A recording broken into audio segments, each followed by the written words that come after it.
because Saka and Martinelli were pivotal up until things started to go left post-World Cup. But pre-World Cup, of course, the whole team played really well, but particularly Saka and Martinelli were the guys who were really on a consistent basis, either scoring goals or helping to score goals, either assist or pre-assist. So 12 of them declining, that has been a major issue for Arsenal. I think it was a fluke for Martinelli last season. I think it was a fluke because he's only had one good season, let's be honest.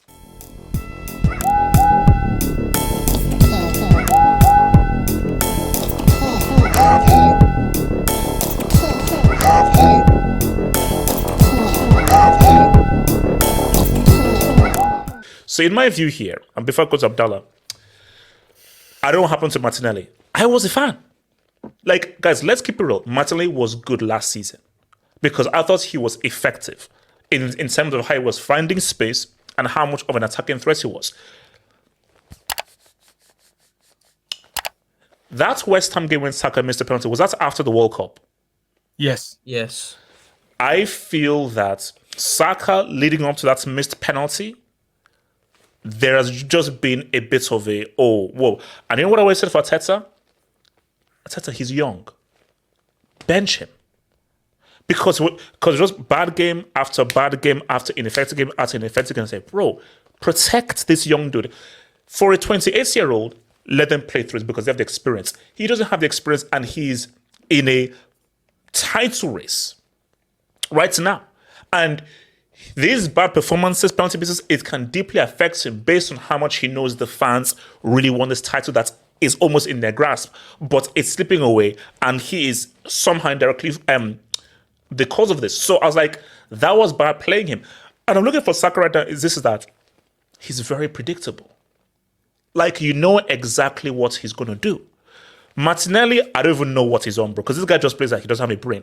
So the two play, because remember, you don't have a striker. Cool, you don't have a striker.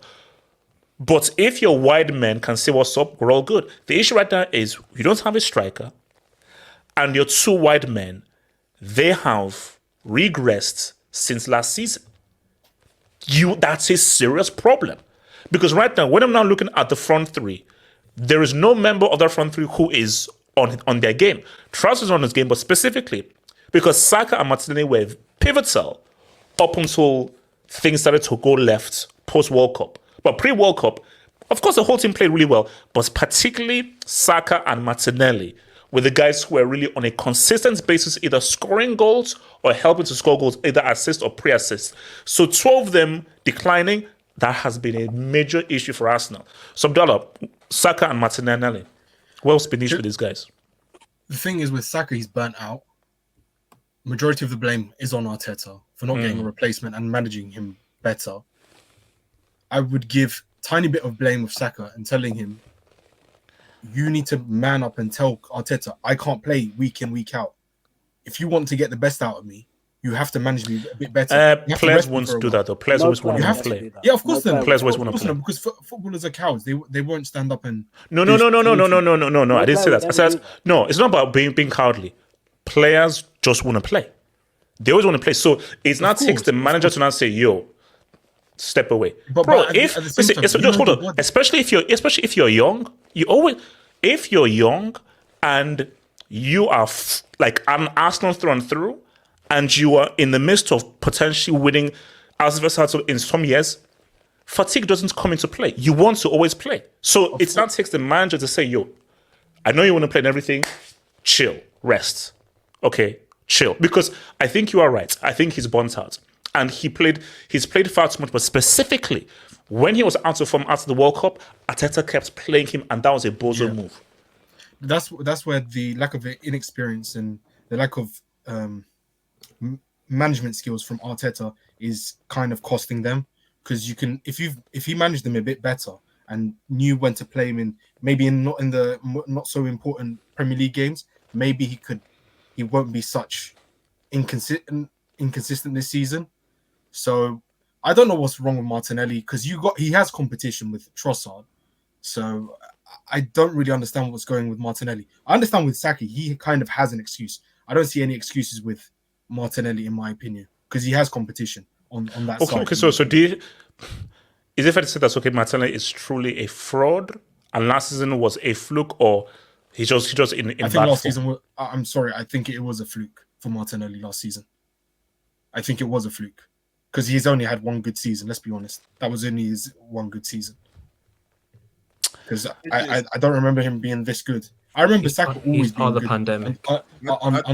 under Emery, but Martinelli was only last season, to be quite honest.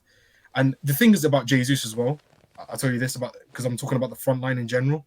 Jesus has never been that guy, and people thought that maybe he needs to step out. Wait, hold on. I'm gonna because just for Okay. I can post it separately. We'll have a Jesus thing because I want you specifically to talk on Jesus. Okay, Elijah, Saka, and Martinelli, man, what's happened, bro? The church pulling my ear here. I have two APIs. Let's start with this one. The guy on the left is Arteta. The guy on the right is Josh Kroenke. That's the son of Stan Kroenke. Why do I have that expression? That's the thing. Why do I have that expression? I don't know. You just feed the people their L's, man. Just feed the people their L's. Abdallah makes a good point. I think it goes. I think it starts from the top. Not having a player that can give Saka rest. When is the last time Saka has legitimately rested? We don't know. That's right. Yeah, who actually I actually don't even remember. I actually don't even know who plays on the right if Saka doesn't play. Exactly. Reece Nelson. Number 2. Excuse me. Reece Nelson. Jesus Christ. All right. All right. Oh, jeez. All right. So if there's no number 2 that can at least carry some type of the load, while he's away, because you gotta be at your best if you want to win the title. Honestly, you know why City does so well, HH? Because Pep knows how to rotate his players properly. Let's be legitimately honest. He can plug in a Calvin Phillips. He can plug in a Rico Lewis. Relax with Fatty Phillips. Fatty Phillips makes no difference. He doesn't use Calvin Phillips. Let's not mention Fatty Phillips, the human Yorkshire Pepper. Yeah, no, Phillips doesn't exist, bro. He doesn't exist. Yeah, exactly. Not the human. It's just an example. No, but Elijah, you are right though, because again, someone even mentioned it in the streets. Like, look at who Arsenal brought on to try to change the game. And then, I mean, CPM04's point is perfect. That's actually what I was trying to get to. Is Arsenal does no player management. Arteta doesn't know how to manage his players. And I'm not talking about tactically, but I'm talking about personnel. Arteta's not a personnel guy, honestly. And that's what's coming back to bite him in the butts. They've literally. I think they're physically fatigued. I think this is where rotation comes in, and the fact that Arsenal don't have other guys that can step up and replace what Martinelli and Saka were giving them last season. I said didn't have no choice but just keep playing them. I'm looking like, especially Saka, right? I can't remember a time where I saw Arsenal lineup where Saka, especially in the Premier League, where he hasn't started on the right wing. Maybe the only game I probably this season was the Serie game. That was the only time we didn't see Saka start on that right wing. But yeah, Saka and Martinelli, they've regressed. And for them to, this is the thing I said with Arsenal, like for them to win this league, right? They had the chance to do it, to like just run with when Serie were just dropping points. Like that's the thing. That's the thing with Serie, right? When they start, losing games and not playing to their best ability, you have to run with. Like you just gotta run with, because you can't give them one chance to just like, oh, we can actually catch these guys up. Now you think Pep, right? We can't. No, Benev. Liverpool were almost pretty much perfect for 2 seasons and still lost by a point. Yeah, Pep right now is literally. I'm pretty sure he's talking to KDB right now and say KDB. He's motivating KDB right now. Like once you get to that starting lineup, like we better do some damage, because you just can't get, like, I don't think it's over, but you just can't give them this opportunity to just lose points. Like it's terrible. But the issue is that we know what City are capable of doing. Like there's a great sample size of what they're able of doing. So me saying it's over is because they have shown me 4 or 5 times that they're able to go on an insane winning run. Yeah. And this squad has not regressed or And, gotten worse from last before. But I'm looking at Arsenal, you're unproven. I'm looking at Liverpool, you're not as strong a squad as you were years ago. So when I use that as an example, I'm like, yeah, I feel it's over based on what I know City are capable of doing in a squad that is just as good as previous squads that did the same thing. I think also I also